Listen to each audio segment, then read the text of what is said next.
I'm doing great.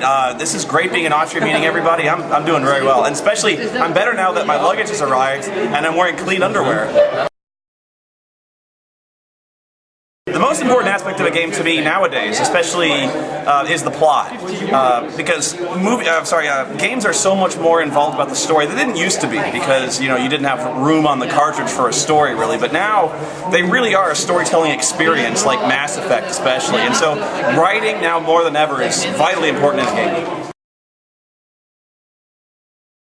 It's really brighter than ever. I mean, you're seeing such great innovation, and you're seeing it's more accepted and bigger than it's ever been before. So really, it's getting as big as the movie industry, and so and really the line between movies and games is blurring. Oh yeah, this one is.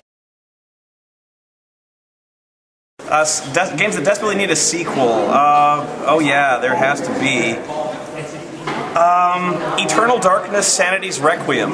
It's a GameCube game that never got a sequel. I have no idea why.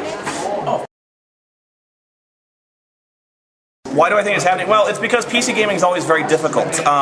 With a console, you've got one console. An Xbox is an Xbox everywhere. But with a PC, you've got to design a game that works for every piece of hardware, every possible configuration of hardware. Everyone has a different computer. So everyone has to design a game that works for every different computer, which is impossible. So it's a much less of a headache for a game designer to build to an Xbox, because the specs are known for an Xbox. That's the reason really you don't see much in the way of PC games anymore, because it's much easier to build to a console. And really, consoles are as powerful as most PCs nowadays, so it just makes sense. But PC gaming isn't dead. MMORPGs and RTSs, like World of Warcraft, are huge gaming, are huge games in the industry. So yeah. I don't think it's negative. I think violent video games are portrayed as very negative, but we don't have any kind of... gamers aren't really vilified in the media here. I'm surprised to hear that it takes place in Austria. Mass Effect 3. It's obvious. I think everyone's really anticipating Mass Effect 3. Uncharted 3. Tomb Raider is actually one that I'm really looking forward to. Probably the biggest game I'm looking forward to right now on the PC is Guild Wars 2. Guild Wars 2 looks like it's going to be really awesome, and I'm really holding out for that one. Sequelitis, and ironically enough, all the games I listed to you were sequels. But I really think that it's a failing that people just keep making sequels when they could be making new stories, and so you get this problem where you have this endless number of sequels being churned out when you really want to hear a new story. That's probably the biggest problem.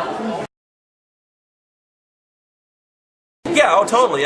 Final Fantasy is in big trouble, but the really biggest thing they could do to save it is just hire a really, really good writer.